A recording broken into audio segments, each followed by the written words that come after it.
Hello everyone, you are watching Chemistry Point of View by Shikhar Abrol. Welcome back to my YouTube channel.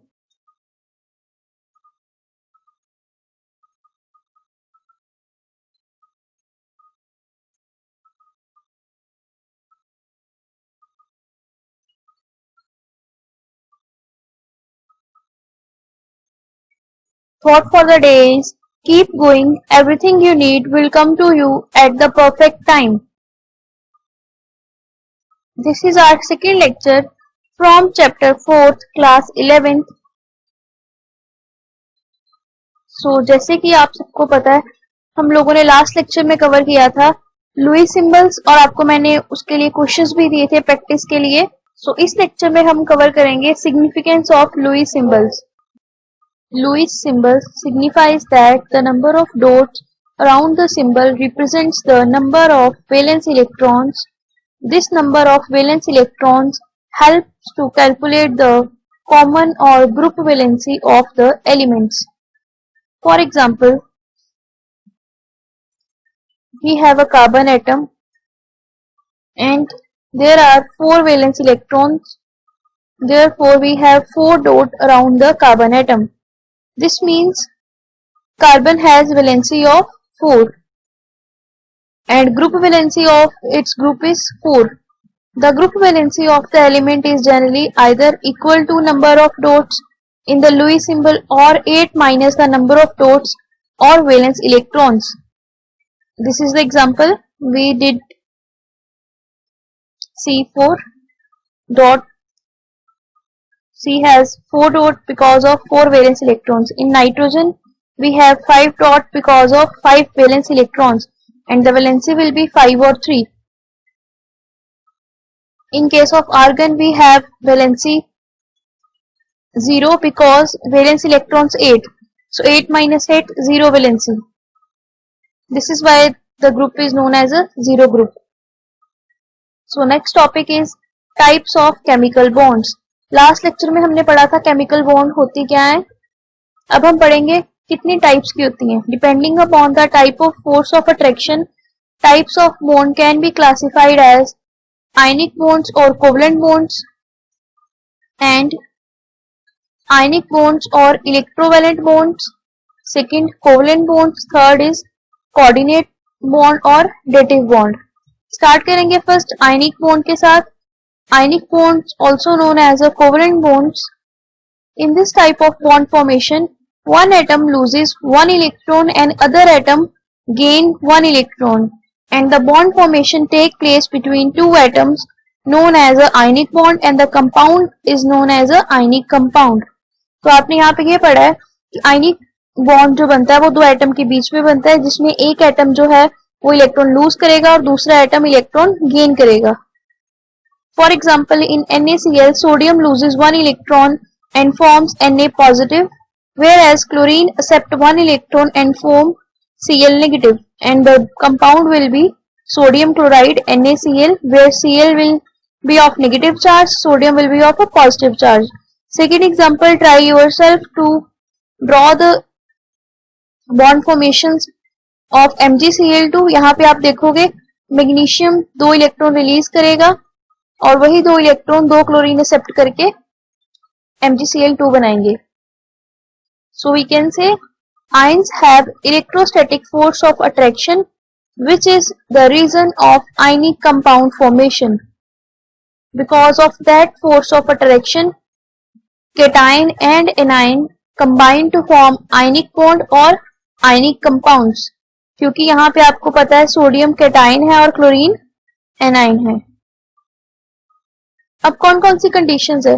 Conditions और favourable factor for the formation of ionic bond. First, the most important factor is low ionization energy. Second is high electron affinity और electron gain enthalpy. Third is high lattice energy. So one by one we cover.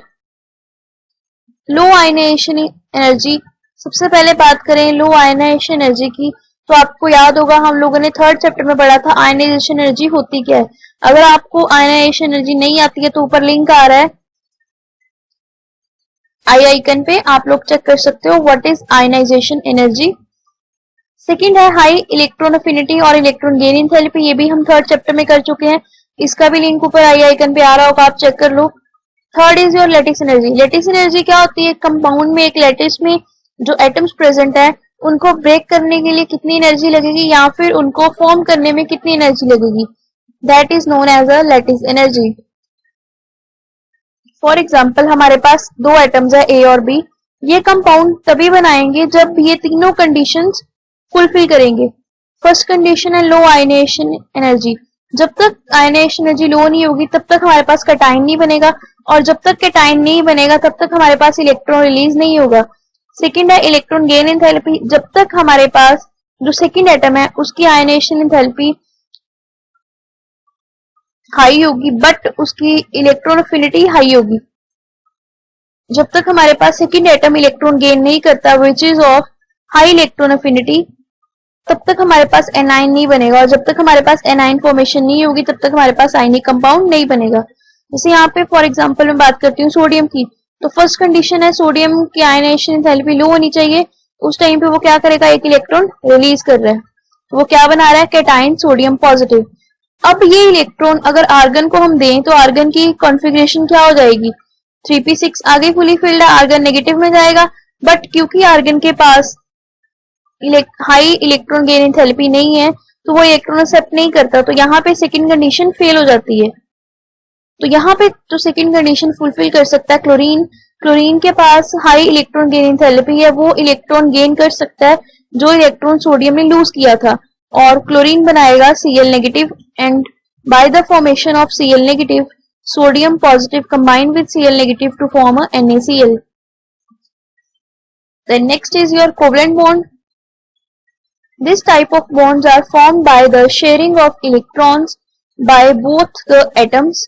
Here equal sharing takes place between atoms and that shared electron bond formation take place, and उस sharing के साथ bond formation होती है. So covalent bond is formed by the sharing of electrons in atoms. For example, in formation of H2 molecule, one electron from each hydrogen is shared to form hydrogen molecule. Here the bond formed is known as a covalent bond. तो दो hydrogen जब combine होंगे H2 बनाने के लिए तो दोनों ने एक एक इलेक्ट्रॉन शेयर किया, फिर हमारे पास यहाँ पे बॉन्ड फॉर्मेशन होगी। बट आयनिक कंपाउंड में ऐसा नहीं था, एक एटम इलेक्ट्रॉन शेयर कर रहा था और दूसरा उसको एक्सेप्ट कर रहा था, ये डिफरेंस है आयनिक और कोवलेंट बॉन्ड में। इसी तरह अगर मैं बात करूं इलेक्ट्रोनेगेटिविटी की, तो कोवलेंट बॉन्ड्स जब बनते हैं तो दोनों एटम के बीच में इलेक्ट्रोनेगेटिविटी डिफरेंस 0 होता है, that means both atoms are same in most of the time. तो हमारे पास यहाँ पे ये Cl2 बनेगा, इस क्लोरीन का भी ऑक्टेट कंप्लीट होगा और इस क्लोरीन का भी ऑक्टेट कंप्लीट हो जाएगा। सिमिलरली हाइड्रोजन का यहाँ पे डुप्लेट कंप्लीट होगा। नेक्स्ट है CH4। अगर आपको इसका डायग्राम ड्रॉ करना है, जैसे कि आपको फॉर्मूलाज दिए होते हैं, आपको डायग्राम ड्रॉ करने हैं, तो आपको सबसे पहले जितने एटम्स वहां पे गिवन है उनका आपको कॉन्फ़िगरेशन लिखनी है, एटॉमिक नंबर लिखना है, देन वैलेंस इलेक्ट्रॉन्स, देन आप ड्रॉ करोगे तो आपने सिर्फ ऑक्टेट रूल फॉलो करना और लुईस डॉट स्ट्रक्चर फॉलो करना है, तो आपके पास इस तरह का स्ट्रक्चर बनेगा जिसमें हमारे पास कार्बन का ऑक्टेट कंप्लीट है और हाइड्रोजन जितने भी हैं सबका डुप्लेट कंप्लीट है, और स्ट्रक्चर कुछ इस तरह से आएगा CH4 का। इसी तरह आपको मैंने इस लेक्चर में लास्ट में काम दिया है, स्ट्रक्चर्स ड्रॉ करने हैं कोवलेंट कंपाउंड्स में, तो वहां पे आप यूज करना। उनमें से कुछ कंपाउंड आयनिक भी होंगे, उनको भी मेंशन करना कौन से आयनिक है कौन से कोवलेंट है, और उनके स्ट्रक्चर्स ड्रॉ करना by using this formula. Formula यही है कि पहले एटॉमिक नंबर लिखो, फिर वैलेंस इलेक्ट्रॉन्स निकालो, और वैलेंस इलेक्ट्रॉन निकालने के लिए आपको इलेक्ट्रॉनिक कन्फिगरेशन लिखनी पड़ेगी, देन लुईस कंसेप्ट एक्सेप्ट करो, लुईस कंसेप्ट यूज करके आप लोग स्ट्रक्चर फाइंड कर सकते हो। Third type is your dative और coordinate bond.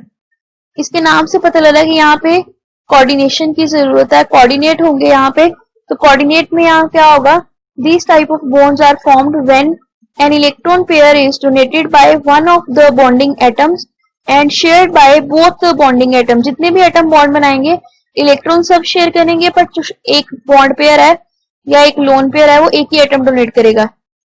At that time the bond is known as a dative bond or coordinate bond. For example यहाँ पे हम कंसीडर करेंगे वो एटम्स जिनके पास लोन पेयर प्रेजेंट है। Here 2 electrons of bond are from one atom only। जो एक bond बनाने के लिए 2 इलेक्ट्रॉन चाहिए होते हैं वो यहाँ पे एक ही एटम से आएंगे। Reaction between NH3 and H positive forms NH4 positive. अब ये आपको स्ट्रक्चर आता है NH3 का, आपने अभी CH4 का स्ट्रक्चर बनाना सीखा, वहीं से आप NH3 का स्ट्रक्चर बनाओगे तो कुछ इस तरह से बनेगा। तो यहाँ पे नाइट्रोजन के पास एक लोन पेयर अवेलेबल है। ये लोन पेयर वो यूज करके H पॉजिटिव के साथ बॉन्ड बना सकता है और हमारे पास फॉर्मेशन ऑफ NH4 पॉजिटिव बनेगा। यहाँ पे देख सकते हो आप, ये लोन पेयर है, ये डोनेट करेगा H पॉजिटिव को। यहाँ पे इलेक्ट्रॉन्स नहीं होते इसके पास, तो अगर इसके पास इलेक्ट्रॉन नहीं है तो इसके लिए बॉन्ड बनाना इम्पॉसिबल था, बट नाइट्रोजन ने अपने लोन पेयर डोनेट कर दिए जिसके कारण यहाँ पे डेटिव बॉन्ड बना और बॉन्ड फॉर्मेशन हुई। This is the dative bond और इसको हम इस तरह डायरेक्शनल हेड एरो के साथ शो करते हैं और विद यहाँ पे positive charge in a square bracket. So एक शॉर्टकट ट्रिक किया है, आपको कैसे याद रखना है इन तीनों टाइप्स को।